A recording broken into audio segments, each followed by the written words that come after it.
Bon bah, je vous reprends pour une nouvelle semaine. Nous sommes lundi 22 mai et ça sera un vlog pas comme les autres. Il faut savoir que je serai ici du lundi au vendredi et du samedi jusqu'au mercredi, je suis en week-end prolongé. Je vous prendrai sûrement pendant cette semaine où je rentrerai mercredi et je clôturerai ce vlog. Parlons pour l'instant en ce début de semaine, en ce premier jour d'une nouvelle lecture. Je vais partir sur Retour à la villa aux étoffes, sachant que j'ai commencé que 55 pages, je suis au chapitre 4, et que c'est quand même une lecture qui a 618 pages. Donc je pense que ce petit vlog sera consacré juste à cette lecture. Alors on retrouve, c'est le tome 4 de la villa aux étoffes. C'est bien, je peux vous en parler du début, je peux vous dire que qu'est-ce que j'aime bien, c'est que là nous avons un récupératif des personnages. Il faut savoir que je ne me rappelais plus du tout qu'il y a eu des bébés qui sont venus. Voilà, c'est bien qu'il te le rappelle. Et là, dans ces 4, pour l'instant, dans les chapitres, si je comprends bien, nous redécouvrons les personnages qu'on a laissés lors du tome 3. Sachant que là, ça se passe en 1930 et le dernier, c'est dans les années 1920, je pense, juste après la guerre.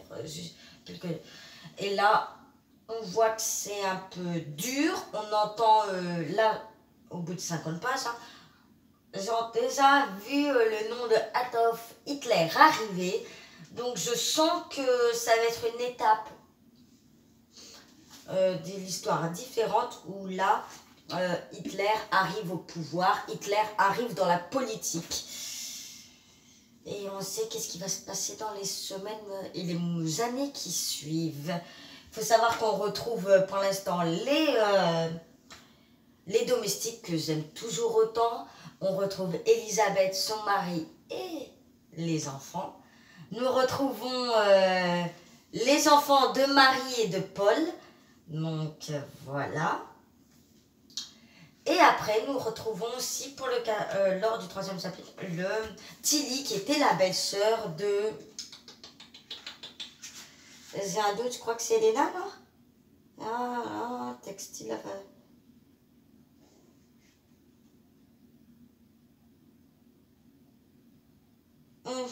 attendez.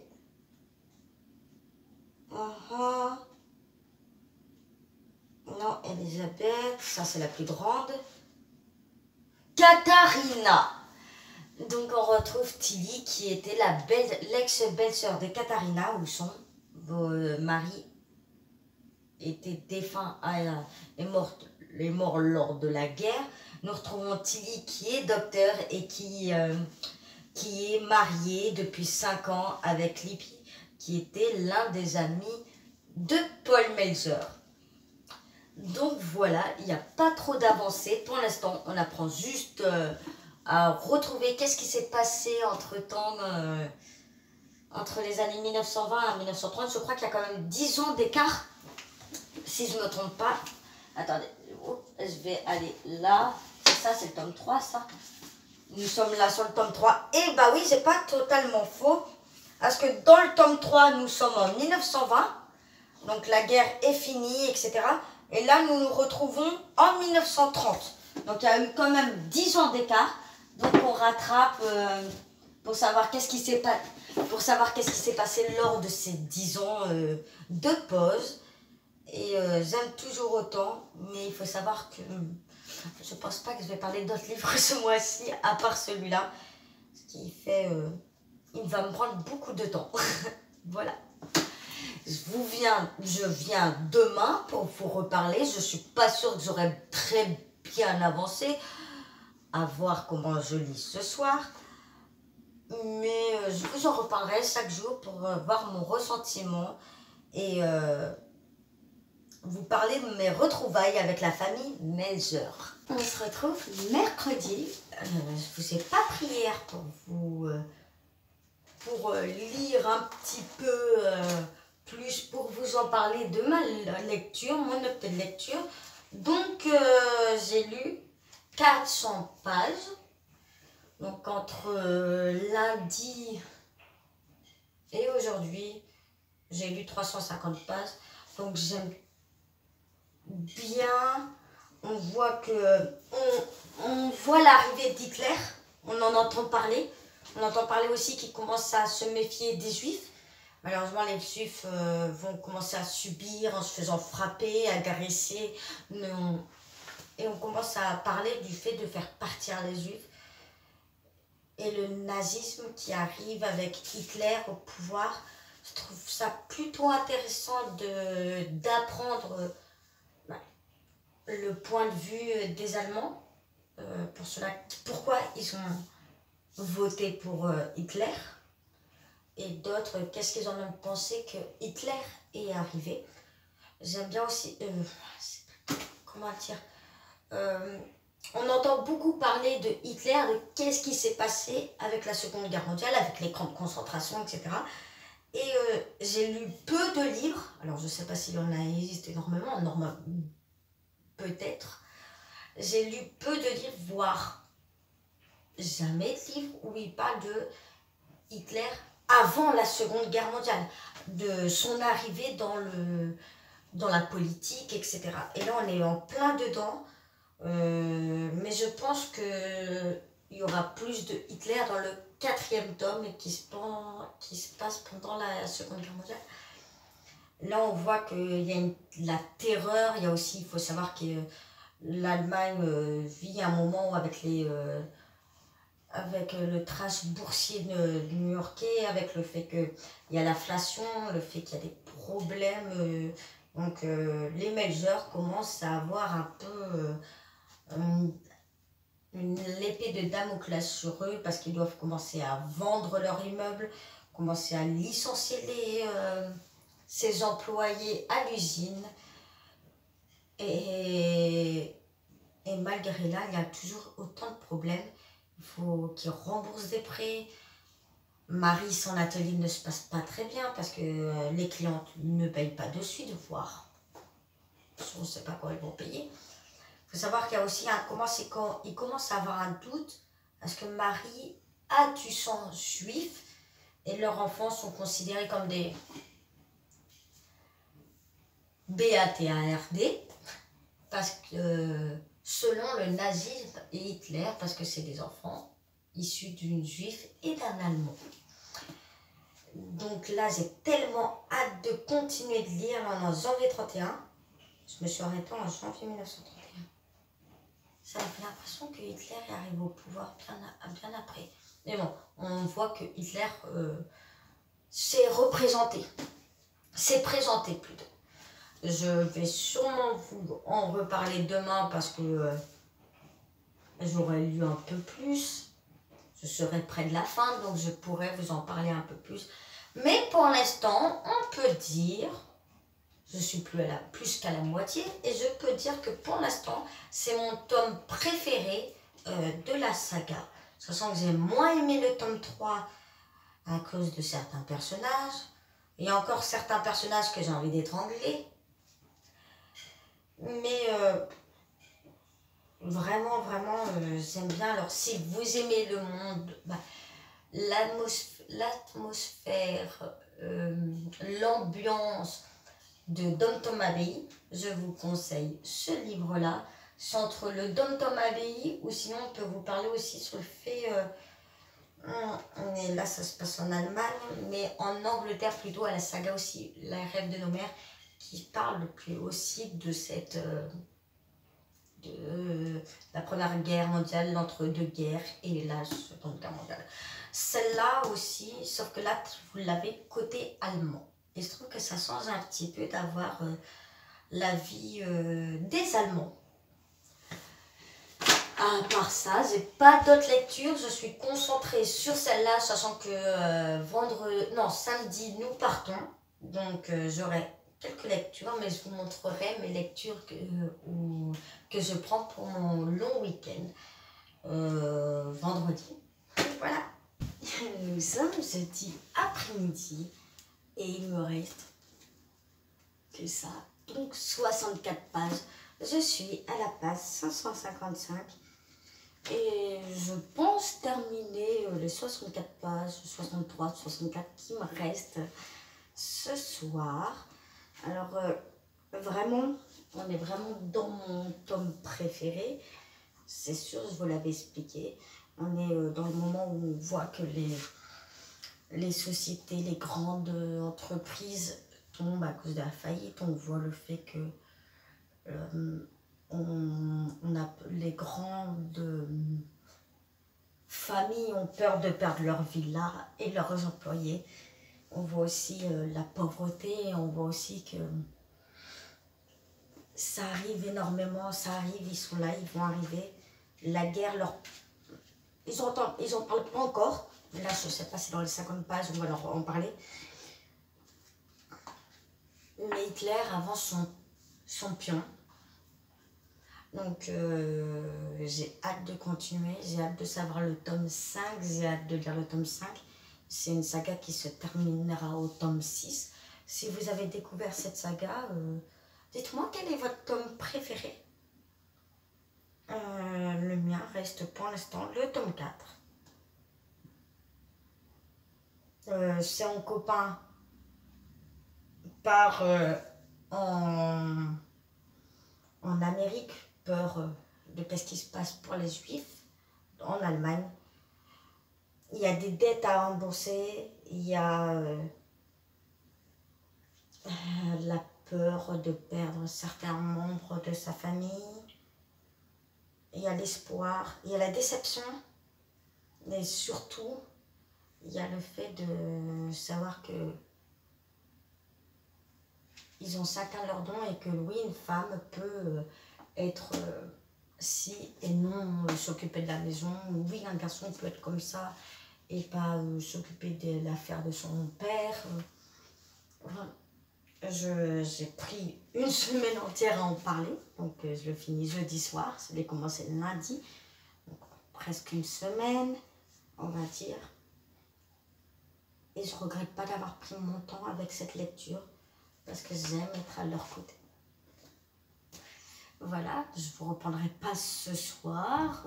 Je ne pense pas que j'aurai le temps de le prendre ce soir, sachant que je ne sais pas si je vais réussir à dire autre chose, sachant que j'ai passé ma semaine à vous parler et à donner mon ressenti à chaque étape. Donc, je ne pense pas qu'on a besoin d'une conclusion. Voilà. Je vous reprends demain, certes, pour vous montrer mes livres que je prends en week-end. Et peut-être une future lecture. Vous dire que j'ai terminé cette lecture qui a été un grand coup de cœur. Et il y a un gros cliffhanger à la fin où tu as envie de lire le 5e tome. Donc nous sommes sur un 10e livre. Je vous montre tout à l'heure le livre, ou demain, le livre que je lirai ce vendredi, avant de partir et me suivra pendant les vacances. Hello! On se retrouve, nous sommes le week-end. Il faut que je clôture ce vlog un peu différent sur 2 semaines. Alors, j'ai oublié de vous expliquer quel livre j'avais pris,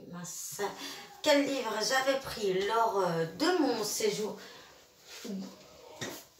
familial. Pendant 4 jours, j'avais lu le livre Tombent les anges de Marlène Schirin et Le sourire aux livres de Cynthia Kafka. Ça a été tous les deux des lectures différentes, mais je m'amuse à jongler sur ça, thriller, polar, cosy mystery, avec un contemporain, historique, etc. Pour vous pitcher un petit peu, Tombe les anges, j'ai un policier où on retrouve Cécile Rivière qui est une jeune policière qui a un passé trouble, douloureux. Elle est angoissée, anxieuse. Et tout allait, décidément, tout allait pour le mieux jusqu'à lors d'un appel pour violence conjugale, elle entend des bruits d'une femme qui a été retrouvée en fin de compte morte à plusieurs kilomètres de chez elle, d'où venaient ces cris qui était la seule à entendre. Cécile Rivière, en fait, va aider la police criminelle, si je ne me trompe pas, parce qu'elle voit les esprits des femmes torturées et mortes. J'ai hâte de voir le tome 2. J'espère que je vous l'ai bien expliqué. J'ai hâte de voir le tome 2. Cynthia Kafka, en fait, on retrouve Alexia qui a 14 ans et qui a subi un malheur qui est tombé sur elle. À 14 ans, elle a perdu sa maman, son beau-frère et ses deux petits frères jumeaux à cause de la conduite d'un chauffard. Elle doit essayer de se reconstruire, vivre avec un père qu'elle n'a jamais connu, loin de chez elle, loin de ses repères. Et elle s'interdit de vivre, de rire, d'aimer, d'être heureuse. Et même de vivre. Parce que elle a un poids sur la poitrine, qu'elle pense que c'est de sa faute que sa famille n'est plus là. Et elle ne mérite pas de vivre. Grâce à son papa, Ida, une femme cabossée de la vie, et Solène, qui a aussi vécu un deuil. Entourée de ces trois anges, Alexia va se reconstruire petit à petit. Et ça a été un très très gros coup de cœur.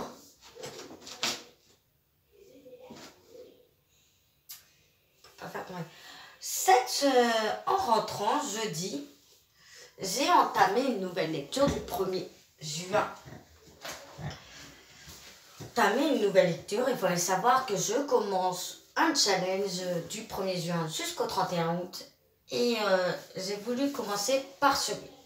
Ça aurait pu être un livre qui me fait deux trucs. C'est la LC du Cozy Mystery Book Club. Et ça tombait parfaitement. Putain, j'aurais dû voir ça. Excusez-moi. Ça tombait parfaitement pour une des cases à lire. Un livre acheté avant le challenge. Sauf que j'ai lu 60 pages et disons que ça me fatigue un peu. Ça m'ennuie, ça m'endort. Et je pense que je suivrai pas la LC avec les filles. Et je le relirai à un autre moment que je pourrais me permettre. Malheureusement, je m'ennuie. J'avais l'impression, comme j'ai dit à mon ami, que c'était un petit orgueil préjugé version policier. Et là, je lis quoi? Dans le dos du livre, j'aurais dû capter direct, entre Jane Austen et la chronique des Bridgerton. Je comprends pourquoi je n'aime pas trop ma lecture. À voir. Mais je ne lirai pas ce Cozy avec les filles. J'ai abandonné ma lecture. En parallèle, je lisais mon premier Virginie Grimaldi et que ne dure que le moment doux. Attendez, est-ce que ma vidéo elle est en route là? Ah super, un moment de doute. Et que ne dure que les moments doux de Virginie Grimaldi, qui m'a été fortement conseillée par Cocon Littéraire et les lectures de Manon, qui m'en ont parlé beaucoup. Alors je dois peut-être monter dans votre estime, les filles. J'ai lu le Vergine Grimaldi que vous m'avez un peu forcé la main à acheter. Et ça a été une très belle lecture. Je me suis peut-être renouée avec l'autrice parce que j'avais eu une mauvaise expérience avec Chère Mamie qui m'avait pas très plu. En écoutant les filles, ce n'était pas du tout le livre à prendre en premier. Et j'ai hâte de réitérer l'expérience, mais ça n'a pas été un coup de cœur. Cette histoire est douce, mignonne, émouvante. On s'accroche au personnage.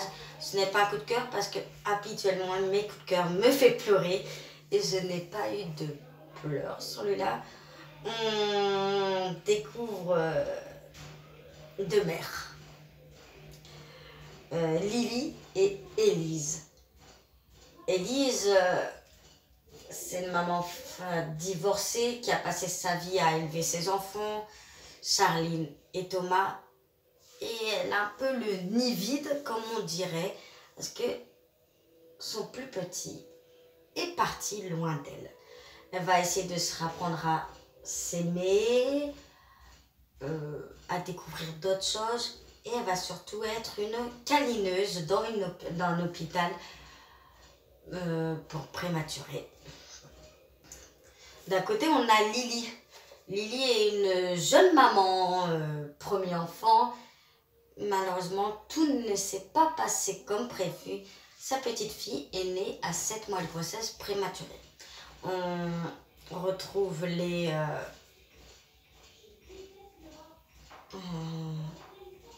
étapes pour un enfant prématuré et les parents. Et il y a un lien entre ces deux femmes, un lien entre...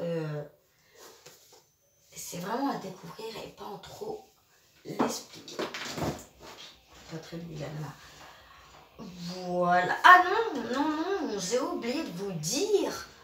Mais je lis en parallèle, mais je ne le finirai pas cette semaine ni la semaine prochaine, un livre audio qui est L'heure des femmes de Adèle Bréau, où on suit l'histoire entre parents en parallèle de Minnie Grégoire qui a donné parole aux femmes, sachant que Minnie Grégoire est la grand-mère, ou l'arrière-grand-mère, j'ai un doute, de Adèle Bréau. C'est une histoire un peu romancée et j'aime plutôt bien. C'est un audio sur Nextory, mais je pense qu'il est sur Audiolib parce qu'il est marqué Audiolib. Donc vous pourrez soit trouver sur Nextory ou sur Audiolib. Et c'est un livre audio qui fait 10 heures d'écoute. Là, je suis qu'à 9h30 d'écoute, donc je suis très loin de vous parler de cette histoire. Mais c'était pour vous dire. En fin de compte, demain, je vais entamer une histoire qui pourra, j'espère, être validée pour le challenge qui est Sombe. Sombe de Max Monoway. Et c'est super avec ce livre. Je peux cocher 2 cases, c'est parfait, pour faire gagner des points à mon équipe. Pourquoi 2 cases? Parce que je le mets dans la catégorie où la première lettre du titre commence par S, U, M, E, R ou R. Parfait, nous sommes sur un S. Et le deuxième bonus, c'est un bonus spécial qui a été mis jusqu'au 15 juin. On doit lire un livre où la personne a son prénom ou son nom commence par C, A, M ou P. Et là, je lis Victor Karan est psychologue. Parfait. Son nom de famille commence par un C. Et je vais me mettre en case. Donc j'ai hâte, sachant que je sais que je l'ai acheté au salon Mine Noire, si j'ai le souvenir. Oui, voilà, je l'ai acheté Mine Noire en février. On ne le voit pas, mais je m'en rappelle.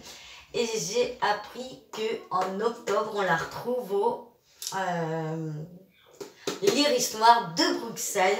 Donc j'ai hâte de les lire, pour prendre, dédicacer. Je suis le feu qui est sorti il n'y a pas longtemps en poche. Je vous reprends soit demain, lundi ou mardi pour vous parler de ma lecture, pour vous montrer mes cadeaux que j'ai eu lors de la fête des mamans et pour vous parler de ma prochaine lecture. Bisous, bonne lecture.